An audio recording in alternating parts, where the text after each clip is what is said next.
Captain Li Taiyang floated in the cramped command center of the cargo hauler Soul's Pride, staring at the enemy fleet through reinforced viewport glass.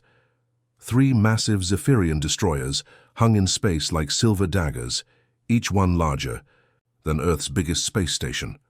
Their hulls gleamed with an otherworldly metal that seemed to absorb starlight, and strange blue energy coursed along geometric patterns carved into their surfaces.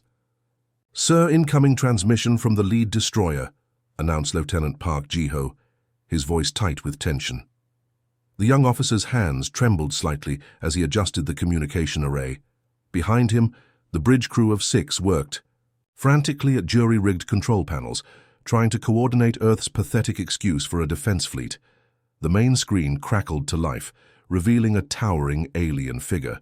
The Zephyrian commander stood nearly 8 feet tall, with crystalline skin that reflected the bridge lights in prismatic patterns. Forearms extended from its torso, each ending in hands with too many fingers. Its head was elongated, with 3 eyes arranged in a triangle formation that glowed with cold intelligence. "Primitive species of the 3rd planet," the creature spoke, in heavily accented English, its voice like grinding metal. "I am Admiral Vextar of the Zephyrian Imperial Fleet. Your resistance is noted and dismissed. You have 1 solar rotation to surrender all military assets and prepare for incorporation into the Empire." Taiyang felt his stomach drop. One day, they were giving humanity 24 hours to give up everything their ancestors had worked to build. Around him, his crew exchanged worried glances. Everyone knew the stories from other conquered worlds. Entire civilizations reduced to slave labor, their cultures erased, their people scattered across the galaxy as workers in alien factories. "Captain," whispered Ensign Yoon Hana from the sensor station, "I'm reading massive energy signatures from their weapons arrays. Each destroyer carries enough firepower to glass an entire continent." Through the viewport, Taeyang could see Earth hanging in the distance like a blue marble. 6 billion people lived on that world, completely unaware that their fate was being decided in the cold void of space. His daughter Minji was down there, probably finishing her university classes in Busan. His elderly parents tended their small farm in Jeju Island, all of them trusting that somehow the brave men and women in Earth's tiny space fleet would protect them. "Sir, Admiral Kim Sora is requesting secure channel communication," Park Ji-ho reported. The Admiral's weathered face appeared on a secondary screen, broadcasting from the orbital defense platform Lunar Base. Behind her, Taiyang could see dozens of officers coordinating the defense of humanity's home system. "Captain Lee, what's your assessment?" Admiral Kim asked, her voice steady despite the impossible odds they faced. Taiyang looked at his ragtag fleet. 12 cargo ships hastily fitted with missile pods and improvised armor plating. 30 experimental fighters that had never been tested in real combat. Against 3 warships that had conquered entire star systems. It was like bringing sticks to fight nuclear weapons, Admiral. "We're outgunned, outmanned, and outclassed," he replied honestly. "But we're not outmatched in courage." A bitter smile crossed Admiral Kim's face. "That's what I wanted to hear. All fleet commanders, listen carefully. Intelligence suggests the Zephyrians expect immediate surrender. Every species they've encountered has capitulated within hours of first contact. They're not prepared for sustained resistance." The communication switched to fleet-wide broadcast. Ships from 12 different nations floated in loose formation.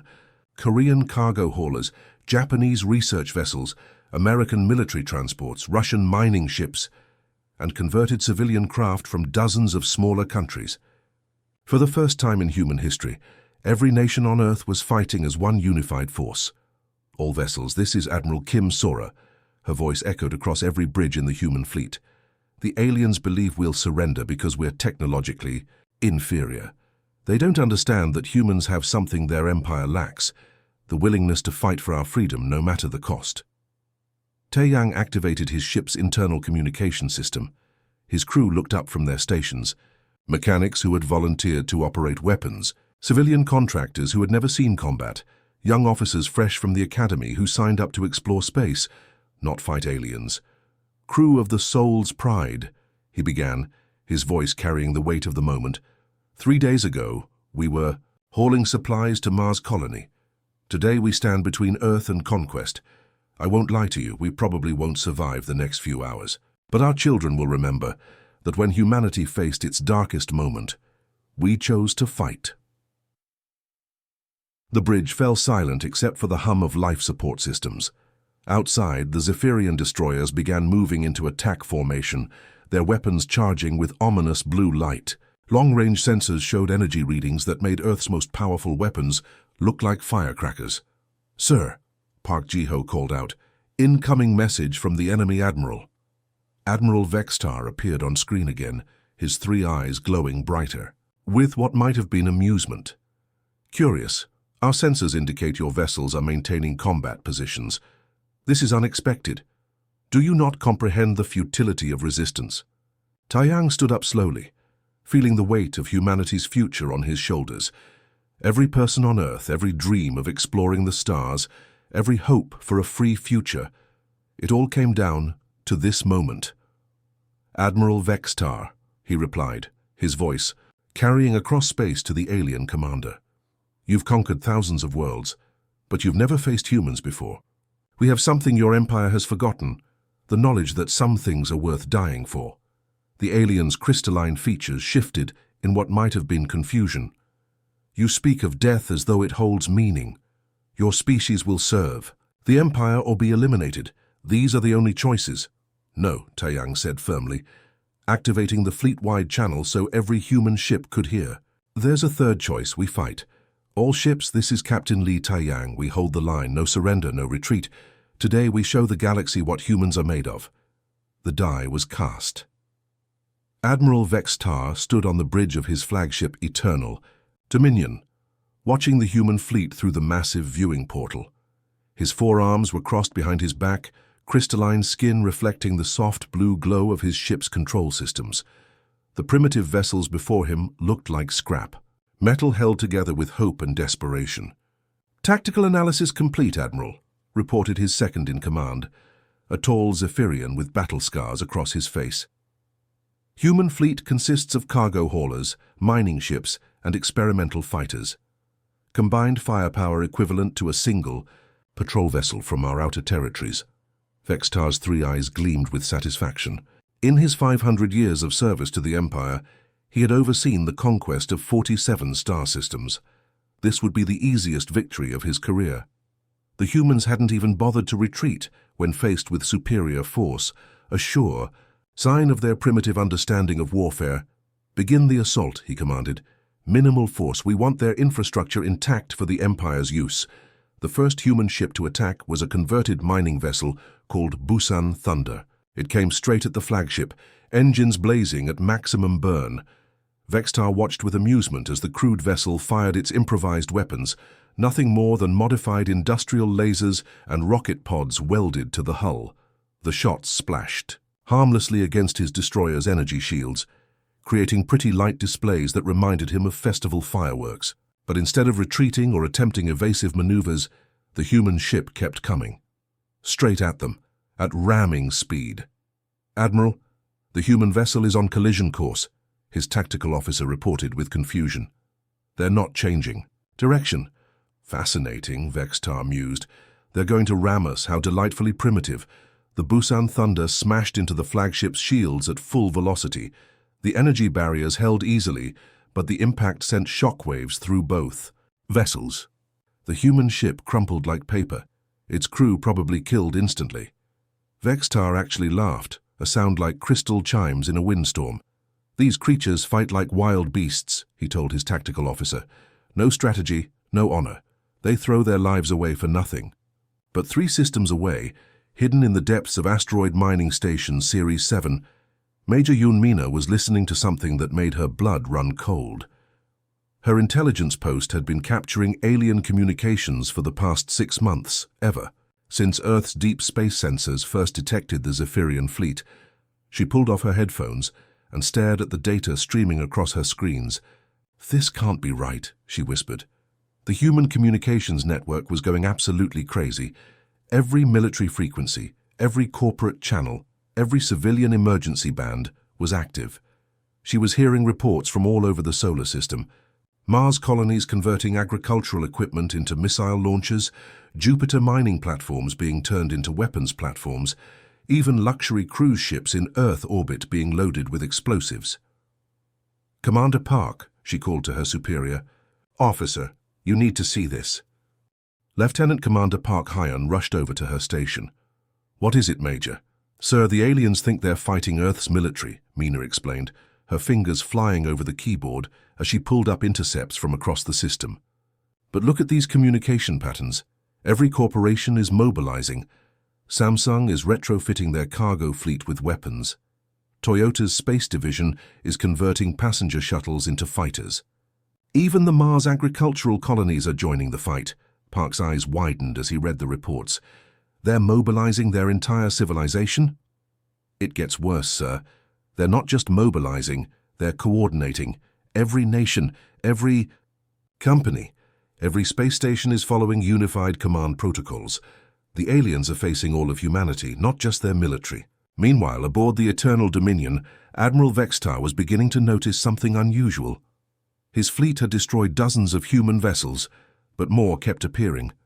Where were they all coming from? "Status report," he demanded. "Sir, we've eliminated 43 enemy vessels," his tactical officer replied. "But our sensors are detecting new contacts approaching from multiple vectors. Some appear to be civilian ships." On the main display, Vextar watched a luxury passenger liner emerge from behind Earth's moon. The Paradise Dreams had been a cruise ship just hours ago, but now it bristled with improvised weapons and armor plating. Behind it came a formation of cargo haulers from different nations, Korean, Brazilian, Nigerian, and Canadian vessels flying in perfect coordination. "Impossible," Vextar muttered. "Civilian populations don't fight. They surrender to preserve their lives." But humanity was rewriting the rules of galactic warfare. On Mars, teenager Kim Jisoo operated a mining laser that had been converted into an anti-ship weapon, targeting Zephyrian fighters that strayed too close to the planet's atmosphere. In the asteroid belt, corporate executive Lee Dong-hae piloted a retrofitted ore hauler loaded with nuclear charges, playing a deadly game of hide-and-seek among the rocky debris. The second wave of human attacks came from everywhere at once. Admiral Vextar's tactical display lit up like a Christmas tree as contacts appeared from directions he hadn't even considered. Mining platforms launched improvised missiles, research stations fired experimental energy weapons. Even the International Space Station, which should have been evacuated, was broadcasting targeting data to human fighters. "They're using their entire solar system as a weapon," his tactical officer reported with growing alarm. "Every piece of human infrastructure has been militarized." Vextar watched in fascination as a formation of converted tourist shuttles attacked his second destroyer. The small craft were no match for Zephyrian firepower, but they kept coming. Some carried nuclear devices. Others were packed with industrial explosives. A few had been turned into guided missiles with human pilots who showed no fear of death. His fleet was winning every individual battle. Zephyrian weapons technology was centuries ahead of human engineering, but each victory was costing more than expected. The humans fought with a desperate creativity that caught his tactical computers off guard. They used civilian ships as decoys, converted space junk into weapons, and coordinated attacks from dozens of different locations simultaneously. "Admiral," his communication officer reported, "we're receiving a transmission from the human command vessel." Admiral Kim Sora appeared on the main screen, broadcasting from her command post on Lunar Base. Behind her, Vextar could see dozens of human officers working frantically at control stations. The elderly woman looked directly into the camera with eyes that held no fear. "Admiral Vextar," she said calmly, "you've been fighting for 500 years, conquering species that surrender when faced with superior force. But you've never encountered humans before. We don't surrender, we adapt." The transmission cut off, and immediately Vextar's sensors detected dozens of new contacts approaching from the outer system. More converted civilian ships, more improvised. Weapons, more humans willing to die rather than kneel. For the first time in his long military career, Admiral Vextar felt something he hadn't experienced since his youth. Uncertainty. The humans were supposed to surrender by now. Every species, did. But these creatures seemed to view death as preferable to slavery. "Sir," his tactical officer said quietly, "our victory is certain, but at this rate of attrition we may lose significant fleet assets. Should we request reinforcements?" Vextar stared at the tactical display showing the chaotic human resistance. Ships attacking from impossible angles, civilians fighting like soldiers, and coordination that suggested their entire species was united in defiance. "Send a message to Fleet Command," he ordered. "Request immediate support. These humans are unexpected." Commander Lee Junho gripped the controls of his battered reconnaissance ship, Silent Observer, as Jupiter's massive bulk filled his rear viewport. Zephyrian plasma bolts streaked past his damaged vessel, leaving glowing trails in the vacuum of space. His mission had been simple: get close enough to scan the alien technology and report back to Earth Command. What he discovered would change everything. "Hull breach in Section 4, reported his co-pilot, Lieutenant Han Yuna, her voice strained. As she worked frantically at the damage control station, "We're venting atmosphere fast." Junho pushed the ship's engines beyond their safety limits, feeling the entire vessel shake as overstressed components threatened to tear apart. Behind them, a Zephyrian patrol cruiser was closing in, its sleek hull gleaming with that strange alien metal that seemed to bend light around it. But they had what they came for: detailed scans of the enemy's shield generators, weapon systems, and most importantly, their faster-than-light drive technology. "Jumping to hyperspace in 10 seconds, Junho announced, initiating the experimental human FTL drive that had been reverse-engineered from captured alien wreckage. The technology was barely understood, held together by brilliant guesswork and desperate hope. "Hold on, this is going to be rough." Space twisted around them like a funhouse mirror, and suddenly they were rocketing toward Earth at impossible speeds. Junho immediately activated the emergency transmission array, beaming their intelligence data toward lunar base, even as his ship fell apart around them. 3 hours later, in the underground laboratories beneath MIT, Dr. Choi Herin stared at readouts. That made her question everything she thought she knew about physics. The young physicist had been working non-stop for 2 weeks, leading a team of scientists from 12 different countries in the most ambitious reverse engineering project in human history. "Professor Kim," she called to her elderly mentor, who was hunched over a workbench surrounded by alien components. "The power coupling efficiency in their shield generators is off the charts. They're manipulating energy at the quantum level." Professor Kim Tae-hoon looked up from the strange crystalline device he was examining, and their computers process information using some kind of biological quantum matrix. It's like they've merged organic and mechanical technology into something entirely new. Around them, the laboratory buzzed with activity. Engineers from Boeing worked alongside technicians from Hyundai Heavy Industries. Russian theoretical physicists collaborated with Japanese robotics experts. Indian software engineers shared data with Korean materials scientists. For the first time in human history, every nation's top minds were working together with a single goal: understanding alien technology before the aliens destroyed them. "Dr. Choi," called out Captain Song Ji-won from the military liaison station, "Fleet Command is requesting immediate updates. Admiral Kethmore's task force is only 6 days out." Herin felt her stomach clench. 50 Zephyrian battleships were approaching the solar system, each one more powerful than the 3 destroyers that had already caused so much damage. But humanity wasn't the same species that had faced Admiral Vextar 3 weeks ago. "Tell them we've cracked their shield harmonics," she reported, pulling up holographic displays showing human ships equipped with new weapons. "And we've got prototypes of their energy weapons ready for field testing." Meanwhile, 200 million kilometers away on Mars, Captain Park Min-ji watched through reinforced glass as massive construction robots assembled the largest weapon ever built by human hands. The railgun stretched for 12 kilometers across the Martian landscape, its electromagnetic, coils powered by the planet's fusion reactors. "Magnetic field alignment at 99.7%, reported Chief Engineer Bae Seung-ho, his hands dancing over control panels that had been installed just days ago. "We're ready for the first test firing." Around them, thousands of Mars colonists worked with desperate efficiency. Farmers operated mining equipment. Teachers coordinated supply lines. Children too young to fight helped assemble ammunition. The entire colony had transformed into a weapons factory, using every piece of equipment they could find. Target acquired, announced Lieutenant Yu Jinsok from the targeting station. Asteroid designation Alpha 7, distance 50,000 kilometers. The railgun fired with a sound like thunder, launching a tungsten projectile at a significant fraction of light speed. The asteroid simply vanished, vaporized by the kinetic impact. Everyone in the control room cheered, but Minji felt only grim satisfaction. They would need hundreds of such weapons to stop what was coming. Back on Earth, Admiral Kim Sora stood in the Global Defense Command Center, watching status displays that showed humanity's preparations. The massive chamber had been built in just 2 weeks, connecting military commanders from every nation through quantum communication links reverse-engineered from alien technology.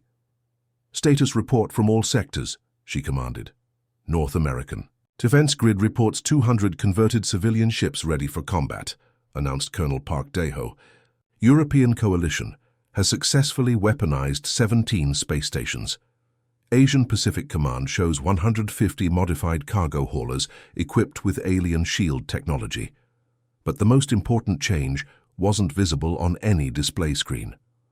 For the IO, first time in human history, every military force on Earth followed unified command protocols. Korean destroyers took orders from Brazilian admirals. American fighters flew alongside Russian bombers. Chinese manufacturing facilities produced weapons for European crews. Admiral, reported Major Jung Hirim from the intelligence station, long-range sensors detect Admiral Kethmore's fleet dropping out of hyperspace at the edge of the system. 50 battleships, each one 3 times larger than the destroyers we faced before. Admiral Kim studied the tactical display, noting how the alien fleet moved in perfect formation, disciplined, professional, overwhelming. But she also noted something else. They were approaching exactly as their tactical manuals predicted, following standard Imperial doctrine. All commands, this is Admiral Kim, she broadcast to the entire human fleet. The enemy expects us to fight like the species they've conquered before. Divided, desperate, and ultimately defeated, they don't understand that humans have learned something their empire never anticipated. Across the solar system, human forces listened to her words. In the asteroid belt, mining platforms bristling with improvised weapons awaited orders. On Europa, research stations had been converted into missile bases. Even the civilian space elevators on Earth had been turned into massive kinetic weapons. We've learned how to fight as one species, Admiral Kim continued. Every human, from Earth to the outer colonies, is part of this defense. We don't fight for nations or corporations anymore. We fight for humanity itself. Admiral Kethmore, commanding the approaching Zephyrian fleet from his flagship Infinite Glory, reviewed the intelligence reports from Admiral Vextar's failed initial assault. The humans had shown unusual resistance, but 50 battleships should overwhelm any primitive species. Tactical assessment, he ordered his strategic officer. Sir, the humans possess approximately 500 combat-capable vessels and several thousand civilian craft. Their technology has improved significantly, but remains inferior to Imperial standards. Estimated time to complete conquest, 72 hours. Kethmore nodded, but something nagged at him. The tactical reports described coordination patterns, unlike anything in Imperial databases. Usually conquered species fought in small groups, protecting their own territories, but these humans seem to be operating as a single unified force. Commence attack patterns, he commanded. Standard planetary suppression doctrine. But as his fleet entered the inner solar system, Admiral Kethmore encountered something that made him question 500 years of Imperial military doctrine. The humans weren't just resisting. They were fighting as if they believed they could actually win, and that changed everything. Lieutenant Commander Bei Yujin pressed herself against the ice wall of Europa's hidden cave system, watching through the crystalline formations as the Zephyrian fleet passed overhead. 50 massive battleships moved in perfect formation, their hulls gleaming like deadly jewels against the starfield. Each vessel was over 3 kilometers long, bristling with weapons that could reduce planets to ash. Shadow base to all units. she whispered into her encrypted communicator. "The fish are swimming into the net. I count 50 capital ships, moving, at standard Imperial approach speed toward Mars."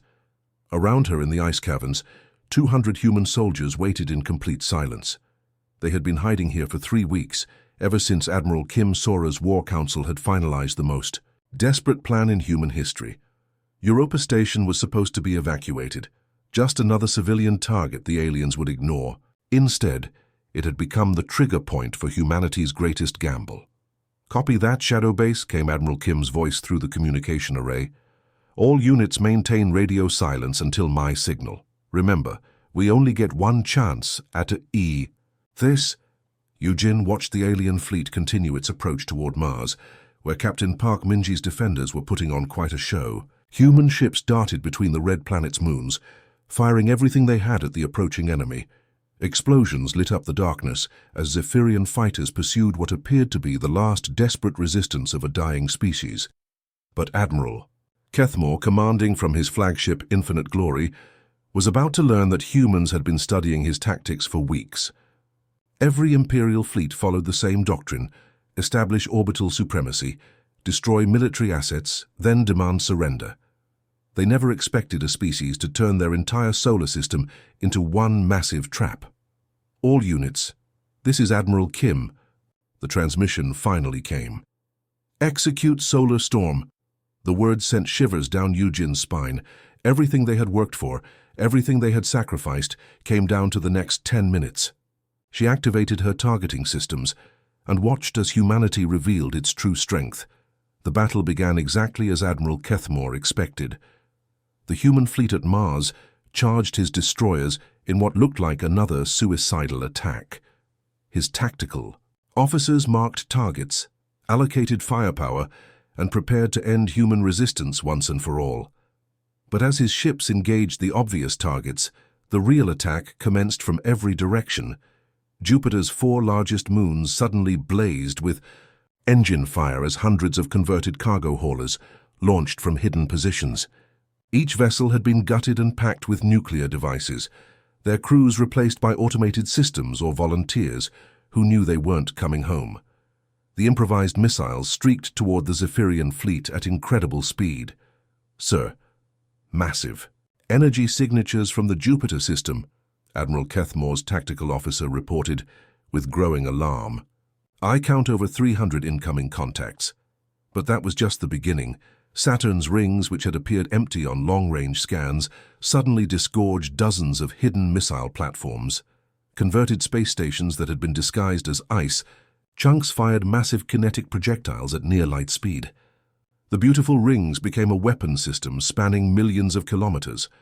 Admiral Kethmore watched his tactical display light up like a festival fireworks show as attacks came from impossible directions.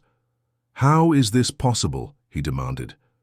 "Our sensors detected no military installations in the outer system." His intelligence officer, a young Zephyrian with 4 arms working frantically at multiple control stations, replied with barely concealed panic. "Sir, they've converted their entire civilian infrastructure into weapons. Mining platforms, research stations, even tourist facilities have been militarized." The asteroid belt itself seemed to come alive as humanity sprung the largest part of their trap. Thousands of mining platforms that had been dismissed as non-military. Targets revealed their true nature. Converted ore processors launched clouds of high-velocity debris. Habitat modules that should have been evacuated opened their docking bays to release swarms of modified fighters. Colonel Oh Sung-hoon commanded this phase of the operation from Ceres Station, the largest human outpost in the asteroid belt. Around him, civilian volunteers operated weapon systems built from mining equipment. A kindergarten teacher named Kim Yoonji piloted a converted ore hauler loaded with fusion charges. A retired accountant called Park Chan-woo targeted enemy vessels with a railgun built from electromagnetic ore separators. "All civilian ships, final approach," Colonel Oh announced over the tactical network. "Remember, we only need to get close." Enough! This was the part that would have horrified any civilized species in the galaxy. Humans were using their own evacuation transports as guided missiles. Passenger liners, that should have been carrying refugees to safety instead, carried volunteers on one-way missions. Luxury cruise ships became kamikaze weapons piloted by crews, who volunteered knowing they would never see home again. Captain Lee Hyun commanded the passenger liner New Seoul, which had been converted into a massive flying bomb. His crew consisted of volunteers from across the solar system, doctors, engineers, students, and retirees who had chosen to sacrifice their lives rather than live as slaves. "Target locked," reported his navigator, a young woman named Choi So-young who had been studying to become a teacher before the war began. "Zephyrian battleship, Conquest of Worlds, distance 50,000 kilometers and closing." The New Seoul accelerated toward the alien warship, its hull packed with every explosive device the human resistance could manufacture. Behind it flew dozens of similar vessels, each one a testament to humanity's refusal to surrender. Admiral Kethmore watched in growing horror as his fleet was systematically destroyed, not by superior technology, but by beings willing to sacrifice. Everything for victory. Species after species had surrendered when faced with imperial firepower, but these humans were turning their entire civilization into a weapon rather than submit to conquest. "Sir, we've lost 12 battleships," his tactical officer reported. "The humans are using coordinated suicide attacks from multiple vectors. Our point defense systems can't track this many incoming targets." The flagship shuddered as a converted mining vessel rammed straight through its shields, detonating a fusion warhead against the hull. Emergency alarms screamed throughout the bridge as damage reports flooded in from across the fleet. "Impossible," Admiral Kethmore whispered, watching as another human ship sacrificed itself to destroy one of his destroyers. No species fights like this. They're supposed to value their own lives. But humanity had learned something the Zephyrian Empire had never encountered in 50,000 years of conquest. When faced with slavery or death, humans chose death, not just for themselves, but for their enemies as well. Lieutenant Commander Bae Eugene watched from Europa as the final phase of the plan unfolded. The Zephyrian fleet, reduced to less than 20 ships, was trying to retreat, but the humans had planned for that too. Hidden throughout the solar system, human vessels emerged from asteroid hiding spots and moon bases to block every escape route. "All units, this is Admiral Kim," came the final transmission. "Show them what humans do to invaders." The battle ended not with surrender, but with the complete destruction of Admiral Kethmore's fleet. As his flagship began to break apart, the EI Admiral managed one final transmission to the Zephyrian Empire, a single word that would echo through galactic history. Impossible. But for humanity, it was just the beginning. Emperor Zalthon stood in the center of the Zephyrian Imperial Command chamber, his 12-foot frame dwarfing the holographic projectors that surrounded him like glowing pillars. The ancient ruler's crystalline skin had lost its usual brilliant shine, now appearing dull and cracked with age and stress. For 3,000 years, he had ruled the greatest empire in galactic history. Now, for the first time since his coronation, he felt something he had forgotten existed: fear. The holographic display showed the Sol system in perfect detail, marking the locations where 2 imperial fleets had been completely destroyed. 103 Zephyrian warships, each one representing decades of construction and centuries of tactical superiority, reduced to glowing debris by a species that had barely learned to travel between stars. Replay the final transmission. From Admiral Kethmore, the Emperor commanded, his voice echoing through the vast chamber like distant thunder. The recording materialized in the air before him. Admiral Kethmore's final moments played out in brutal detail, his flagship breaking apart, emergency systems failing, and his 3 eyes wide with shock as he spoke his last word. "Impossible."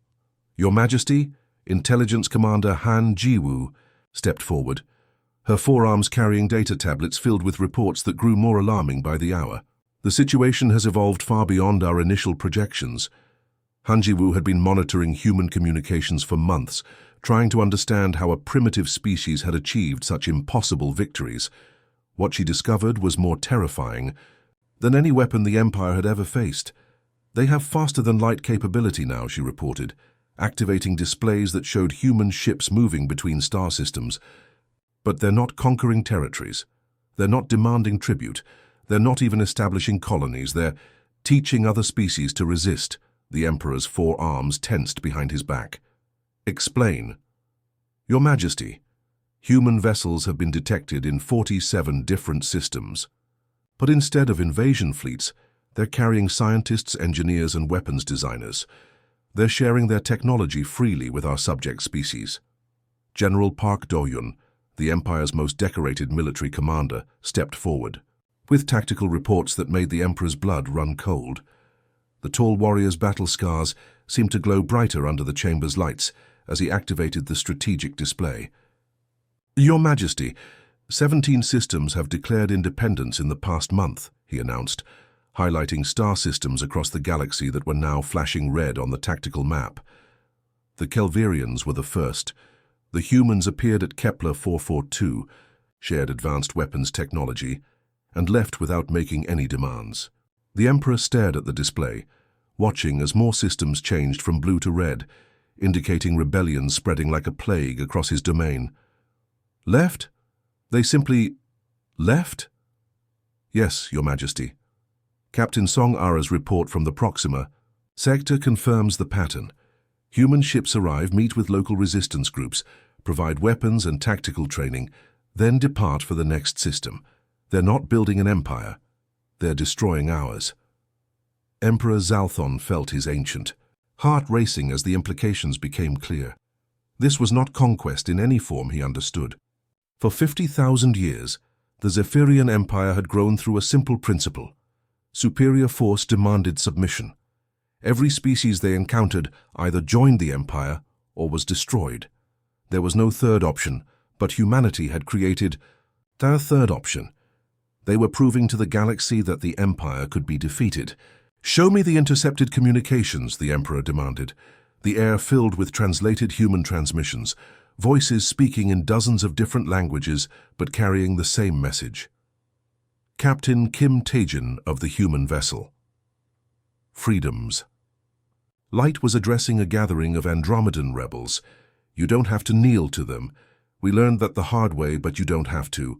Fight smart, fight together, and you can win.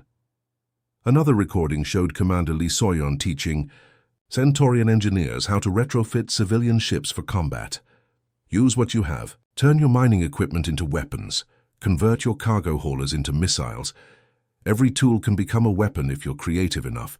The most chilling transmission came from Admiral Kim Sora herself, broadcasting to resistance cells across the galaxy. Freedom isn't something you're given. It's something you take.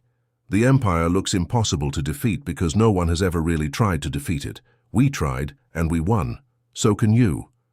General Park's tactical display showed the results of this unprecedented campaign. The carefully ordered empire was dissolving into chaos as species after species discovered that Zephyrian dominance was not inevitable.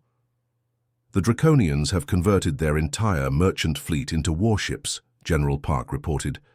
The Syrians are using human-designed weapons to destroy our supply convoys. Even the peaceful Arcturians have joined the rebellion. Emperor Zalthon studied the intelligence reports with growing horror. The humans had done something far worse than conquering territory. They had conquered minds.